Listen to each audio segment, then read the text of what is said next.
You're listening to Chesterton Radio, broadcasting from the little station on Commercial Street in Atchison, Kansas. Stories, ideas, wonder.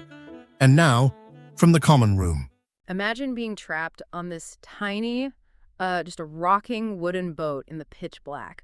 And it's pouring rain. You know, the kind that just soaks right through your heavy coat. Yeah, just right into your bones. Right. And for the last 25 hours, the most powerful military armada on the planet has been relentlessly firing heavy artillery and rockets right at your city. It's a terrifying scenario. Yeah, you're cold, you're exhausted, and you have this scrap of paper shoved in your pocket. Because this isn't some grand cavalry charge on a sunlit battlefield.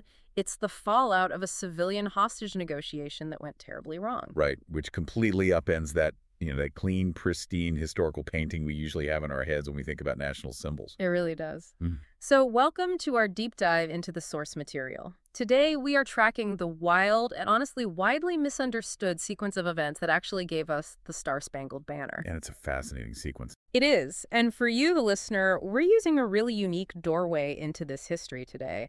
We're looking through the lens of this vintage, old-time radio dramatization called Story Behind the Song, The Star-Spangled Banner.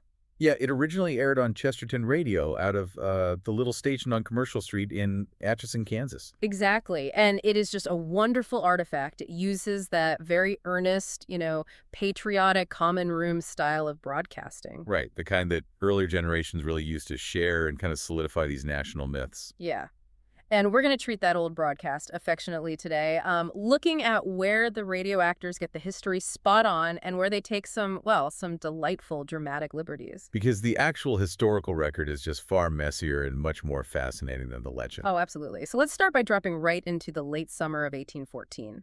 The U.S. is deeply embroiled in the War of 1812, and they are losing. Badly. Yeah, badly. The British have just routed American forces at the Battle of Bladensburg, and they marched right in and burned Washington, D.C. Right. They burned the White House. They burned the Capitol. I mean, Major General Robert Ross and Rear Admiral George Cochrane, they are just feeling invincible at this point. Yeah, they really are. And as they withdraw their victorious troops back toward their naval fleet, they pass through a Maryland town called Marlborough. And this is where our radio broadcast really kicks off the action. It is. We hear Francis Scott Key frantically telling an American prisoner exchange agent, John Stuart Skinner, that he has to go save an old man from the gallows. Yeah, the urgency is palpable on the broadcast. It is, but here's the thing I don't fully grasp about this inciting incident. The man he's trying to save is a 65-year-old physician named Dr. William Beans. Right. And Beans got arrested by the British because he and some neighbors wrangled up some British deserters who were looting local farms. Yeah, they essentially enacted a citizen's arrest. Right, so why did a global superpower care that a civilian broke up a local robbery? I mean, it seems like this absurd overreaction to drag a senior citizen out of his bed in the middle of the night and threaten him with hanging. Well, it does sound like a severe escalation. I mean, until you look at the psychological mechanics of the British command at that specific moment. Okay, what do you mean? So, just days prior to the burning of Washington, Dr. Beans had actually hosted General Ross and Admiral Cochrane at his home. Oh, wow. Yeah, he had been completely cordial. He served them food, and he really presented himself as a neutral, if not, a friendly non-combatant. Okay. So they thought they were on good terms. Exactly. So when he suddenly organizes this citizens' posse and throws British troops into the local jail, the commanders didn't view it as just standard local law enforcement. It took it personally. They viewed it as profound treachery. They felt personally betrayed by a man who had, in their eyes, broken the unwritten rules of wartime hospitality. That makes perfect sense. They thought he was a two-faced partisan. So Dr. Beans is hauled off to the British fleet, and he's facing a trip to the infamous Dartmoor prison in England. Which would have been a death sentence for a man of his age, frankly. Yeah, absolutely. So his friends panic. They reach out to his brother-in-law, who happens to be Francis Scott Key, a 35-year-old Georgetown lawyer. Right.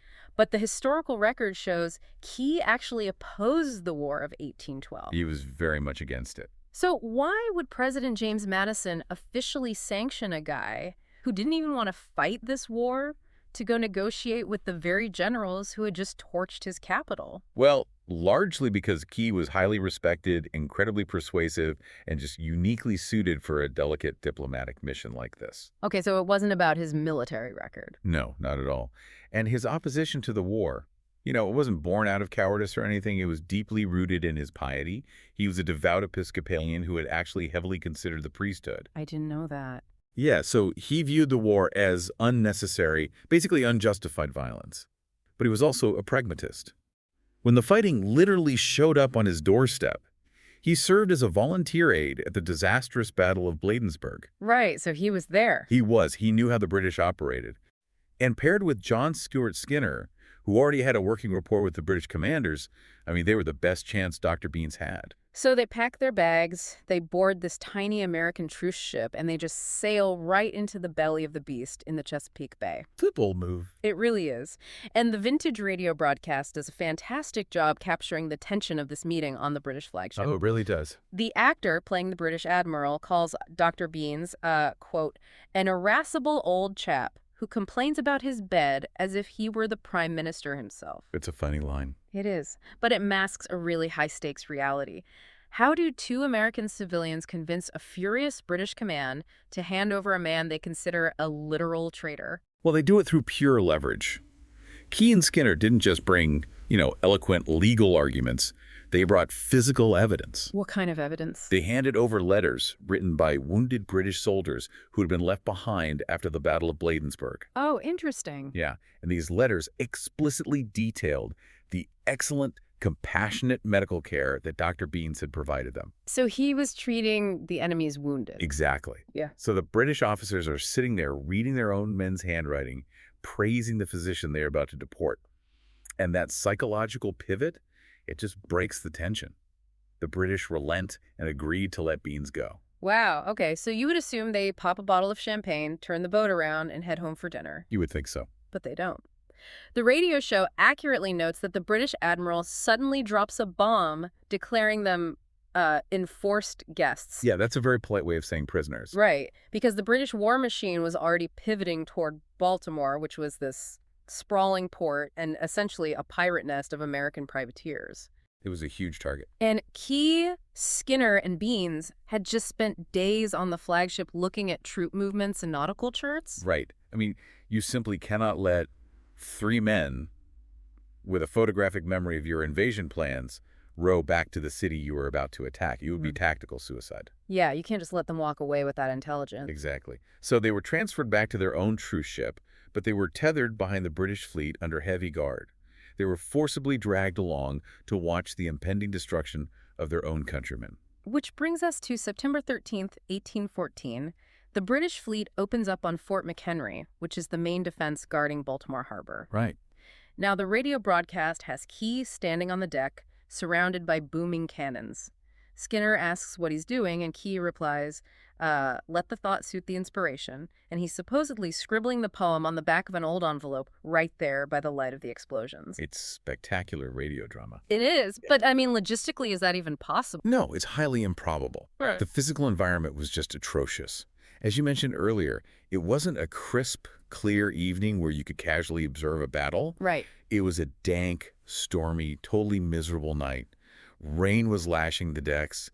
Key and his companions were anchored miles away from the fort. So they couldn't even see much anyway. No, the only illumination came from the terrifying glare of Congreve rockets and the flash of mortar shells. The literal bombs bursting in air. Yeah. You are casually balancing an envelope to write poetry in a torrential downpour while concussive blasts are rattling your teeth. I can only imagine the sheer auditory trauma of a 25-hour naval bombardment. It would be deafening. Absolutely deafening. So he wasn't writing it down right there in the rain. No, he was almost certainly composing it in his head.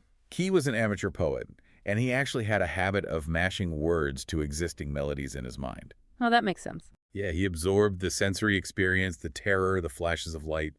But the physical manuscript that survives today, the one with his handwritten ink corrections, that was drafted shortly after the battle once they were released, and he was sitting in a dry room at the Indian Queen Hotel in downtown Baltimore. Right, so he's standing on that boat in the freezing rain, straining his eyes in the pitch black. He's desperate to see if Fort McHenry survived. And what he's looking for isn't just a standard piece of cloth on a pole. Yeah. He's looking for an engineering marvel. It truly was an unprecedented textile feat for its era. So let's wind the clock back to the summer of 1813. Major George Armistead, who's the commander of Fort McHenry, he knows the British will eventually come for Baltimore. It was inevitable. Yeah, so he orders a flag so colossal that the British will have absolutely no difficulty seeing it from miles out in the harbor. He hires Mary Pickersgill, a 37-year-old widow and highly experienced flag maker. And she's contracted to build 2 flags, a storm flag for bad weather and a 30 by 42-foot garrison flag. 30 by 42 feet. Yeah, to give you a sense of scale, that garrison flag was roughly a quarter the size of a modern basketball court. That is just huge. It is. And flags of this era, they weren't merely decorative displays of patriotism. They were critical military hardware. Right, for communication. Exactly. In the chaotic, blinding smoke of a 19th century naval battle, a commanding officer needed to look through a spyglass and instantly identify who held the fortification. The sheer logistics of building this thing just blow my mind. I mean, they couldn't even fit it inside Pickersgill's house. No, not at all. They had to haul these massive bundles of English wool bunting across the street to Claggett's brewery, clear out the floor, and sew it there. Right. Picture the physical toll of that. You have a crew of women crawling on their hands and knees over a sea of heavy, itchy wool for 7 weeks. Oh, it had to be exhausting. The smell of stale beer, the dim lighting, painstakingly piecing together strips of fabric that were only, 12 to 18 inches wide? Yeah, very narrow strips. And who was actually on that floor doing the work? Because it wasn't just Mary. No, and that is where the story gets incredibly rich. Yeah. It wasn't just Mary Pickersgill. It was her 13-year-old daughter, Caroline. It was 2 teenage nieces, Eliza and Margaret Young. Okay. It was likely Mary's elderly mother who originally taught her the trade. And crucially, it was Grace Wisher, a 13-year-old African-American indentured servant. Grace Wisher's involvement is such a profound detail. It really is. I mean, the physical emblem of American liberty was literally stitched together by an indentured African-American teenager laboring alongside a widow and her family late into the night. Yeah, it perfectly encapsulates the complexities of early America. We actually have a letter from Caroline written decades later in 1876, recalling how her mother worked until midnight to hit Armistead's deadline. Wow. It was grueling, but I should note it was also highly lucrative. Pickersgill was paid $405.90 for that garrison flag. Which was a lot back then, right? Oh, in 1813, that was more cash than a typical Baltimore wage earner saw in an entire year. That's incredible. So fast forward back to the dawn of September 14th, 1814. The guns finally fall silent. Yeah. The rain had been pouring all night, so the fort had been flying the smaller storm flag, which, by the way, was still 17 by 25 feet, so not exactly small. Right, still a very large flag. But at 9 a.m., the defenders haul down that soaking wet storm flag, and they hoist Mary Pickersgill's 30 by 42-foot wool behemoth. And that is the moment of clarity. The morning mist is hanging over the water. The British fleet is realizing they just cannot break the city's defenses, and Key looks through his spyglass. And he sees it. He sees that gigantic banner catch the morning breeze. Yeah. The emotional release of that single visual must have been staggering. Just overwhelming. So he gets back to the Indian Queen Hotel and pours that relief onto paper, 4 full stanzas. And originally he titled it Defense of Fort McHenry. Right. He shows it to his negotiating partner, Skinner, who immediately grasps the emotional weight of it. And Skinner likely rushes it to a young printer's assistant named Samuel Sands, who typesets it as a broadside, which is basically a flyer. Yeah, a handbill. And within days, it is being handed out to the muddy, exhausted men who had just defended the fort. But, words on a flyer do not naturally become a song that a massive crowd sings at a stadium. It needs a melody. Which brings up a piece of trivia you hear all the time. People always say, usually with a smirk, that the U.S. national anthem is set to the tune of a rowdy British drinking song. Yes, you hear that constantly. It sounds like this fun, ironic contradiction. But how true is that? Was Key just lifting some pub chant? No, it is a sweeping oversimplification that fundamentally misrepresents the music. Key deliberately wrote his lyrics to fit a highly complex, well-known melody composed by an Englishman named John Stafford Smith. Okay.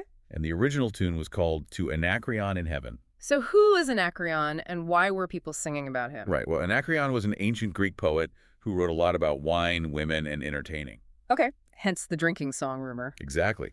But in late 18th century London, a group of wealthy patrons, professional musicians, and gentlemen formed the Anacreontic Society. Right. This was not a raucous pub with sawdust on the floor and people smashing tankards together. This was an exclusive, high society club that hosted formal symphonic concerts, followed by elegant dinners. It sounds more like a black tie gala at a modern professional association, not a chaotic frat party. Precisely. To Anacreon in Heaven was their constitutional song. So after dinner, a chosen soloist would stand up and sing it to demonstrate vocal prowess. Wow, okay. And the mechanics of the melody are notoriously punishing. It spans an octave and a half. It requires tremendous breath control, pitch accuracy, and vocal agility. Which perfectly explains why modern pop stars still get up there at sporting events and completely wipe out on the high notes. Oh yeah, it happens all the time. The song was literally designed to be a vocal obstacle course. Exactly. Key was an avid member of gentlemen's clubs in America, and he knew this tune intimately. He didn't pick a simple folk song. He chose a triumphant, difficult, formal melody because he wanted the music to convey the soaring gravity of what he had witnessed in that harbor. That is so interesting. So it gets printed with a note to use that specific melody. It's sung on stage at the Holiday Street Theater in Baltimore a few weeks later. Yeah. But I'm curious about the timeline here. How does a regional hit about a specific battle in 1814 become the mandatory song of the entire nation? Because it wasn't an overnight thing. No, it took over a century of slow cultural osmosis. Throughout the 19th century, the song became deeply entwined with the physical American flag. Okay. During the Civil War, Union military bands played it constantly as a rallying cry. By 1889, the U.S. Navy officially adopted it for flag raisings. And then President Woodrow Wilson ordered it, played at military ceremonies during World War I. Right. But even then, there was no law on the books making it the official anthem. What finally pushed it over the legislative finish line? Public pressure, mostly. And it was led by some surprising figures. John Philip Sousa, the undisputed king of American marching band music, he campaigned heavily for it, arguing that Key's lyrics were uniquely, quote, soul-stirring. That makes sense coming from him. Yeah, and then in a wonderfully bizarre twist, a Ripley's Believe It or Not cartoon pointed out to the American public that they actually had no official national anthem. Leave it to a comic strip to shame the U.S. Congress into action. I know, right? Finally, in 1931, President Herbert Hoover signed the law giving it official status. Oh! But, while the song's status changed over those 117 years, our relationship with its actual lyrics shifted dramatically too. Yeah, because today we only sing the first stanza. We hit the home of the brave, the crowd cheers, and we sit down. Exactly. The Key wrote 4 stanzas, and there is a lot of complex, highly debated history in those forgotten verses, specifically the 3rd stanza. Yes, the 3rd stanza contains a couplet describing the retreating British forces. Key wrote, "No refuge could save the hireling and slave from the terror of flight or the gloom of the grave." And those 2 words, hireling and slave, are lightning rods for modern historians. Oh, absolutely. And I want to be very careful and impartial here in this deep dive into the source material, because as I understand it, there are 2 distinct, well-researched academic interpretations of what Key meant. Can you walk me through the mechanics of those 2 viewpoints? I can. So the first scholarly perspective interprets that line quite literally. During the War of 1812, the British military engaged in a specific tactical maneuver. They actively recruited formerly enslaved American men, promising them total freedom in exchange for taking up arms against the United States. Right. And these men formed a specialized unit called the Corps of Colonial Marines. Okay, so under that lens, historians argue that Key, whose nation was being invaded and who was part of the slave-owning class, was explicitly condemning these formerly enslaved men who had allied with the British. Correct. That is a widely held view based on the military realities of the Chesapeake campaign. Okay. However, the second perspective argues that Key wasn't talking about literal enslaved people at all. Scholars in this camp point out that the phrase hireling and slave was a remarkably common rhetorical device in 18th and 19th century literature. Like a poetic trope. Yes. Writers of the era constantly used that exact phrasing to contrast the passionate freemen of a republic with the forces of an empire. I see. A hireling was a mercenary fighting only for a paycheck, and his slave was a subject who blindly followed a monarch's orders without any personal liberty or investment.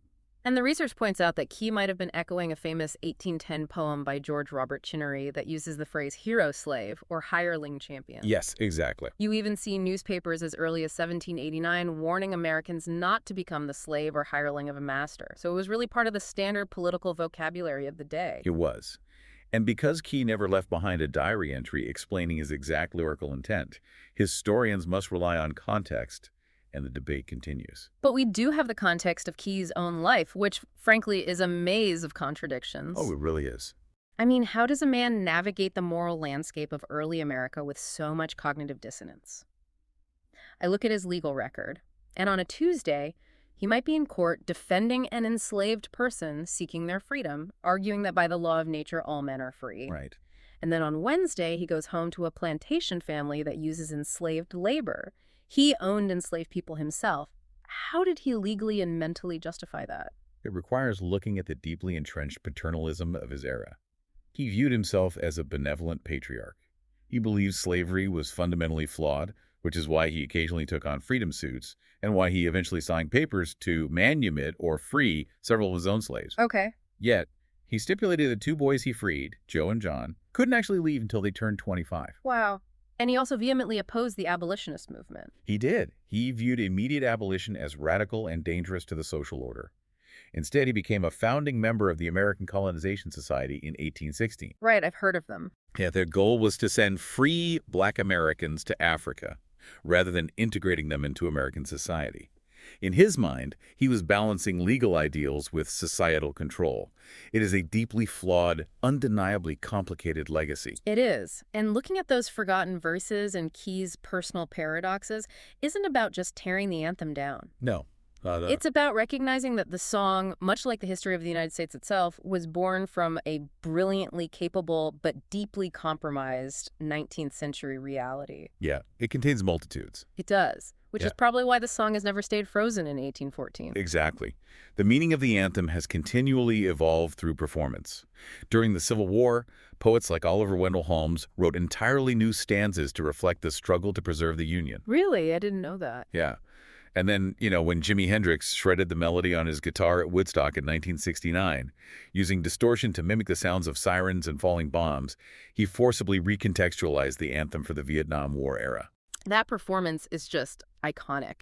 And when Whitney Houston performed it at the 1991 Super Bowl, her sweeping, gospel-infused arrangement transformed it into this unifying, culturally transcendent moment. It was incredible. The song absorbs the context of whoever is singing it. But before we wrap up, I want to trace the physical object back to its source, because the fate of Mary Pickersgill's monumental flag is just wild. Oh, it's a nightmare for conservationists. Right. After the battle, it doesn't get whisked away to a museum. It stays in Major Armistead's family for 90 years, and what they did with it would make a modern museum curator absolutely pass out. It is horrifying by modern preservation standards, Yeah. but it was perfectly normal for the 19th century. The family literally took scissors to it. Just cut it up. Yeah, it was a common cultural practice to snip off pieces of historical artifacts and give them away as cherished gifts. Over the decades, the Armisteads cut off fragments of the Star-Spangled Banner to present to veterans, politicians, and friends. Which is why, if you look at the flag today, it's missing one of its 15 stars, and about 8 entire feet of its original length is just gone. Gone forever. Finally, in 1907, Armistead's grandson, Eben Appleton, realizes he needs to stop the bleeding and donates what is left to the Smithsonian Institution. And thank goodness he did. It has since undergone incredible multi-million-dollar preservation efforts.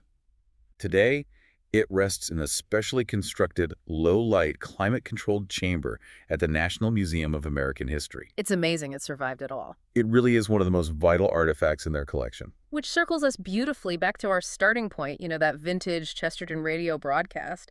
The actors might have exaggerated key writing on an envelope in a rainstorm, but what strikes me is how the program perfectly bottles the emotional truth of the event. It does. The broadcast treats the history with this earnest, almost tender affection.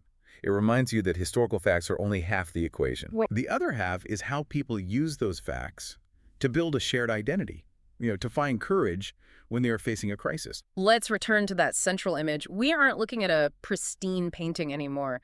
We are looking at a 65-year-old civilian in irons, a conflicted lawyer trapped on a tethered boat in a raging storm, a 13-year-old indentured servant sewing heavy wool on a brewery floor, and a notoriously difficult melody from a London gentleman's club. It's a lot of moving pieces. It is, and all of those incredibly messy, disparate human elements collide at dawn over Baltimore Harbor. After 25 hours of apocalyptic noise, the sun comes up, the mist clears, and Key lifts his spyglass. And here's the detail that always stops me in my tracks. If you look at national anthems around the globe, most of them end their first verses with a very definitive statement. Right? A bold declaration of dominance or blood or territorial victory. Exactly. Francis Scott Key didn't do that. He ended the famous first stanza with a question. Oh, say, does that star-spangled banner yet wave? He didn't know the answer. Right. He had to look through the smoke to find out. And that question is precisely why the song endures. Every generation of Americans has to stand in their own metaphorical dawn, look through the smoke of their own era, and answer that question for themselves. Yeah. They have to decide what that flag and the wildly complex nation it represents actually stands for today. It really leaves you with something to chew on. Think about the sheer uncertainty of that 1814 morning. If Key were alive today, experiencing a modern conflict with a smartphone in his hand instead of a scrap of paper, watching events unfold in high-definition real time, would he still write a question? That's a fascinating thought. Or does our modern era demand too many immediate answers for a song like this to ever be written again? Something to think about the next time you hear those opening notes.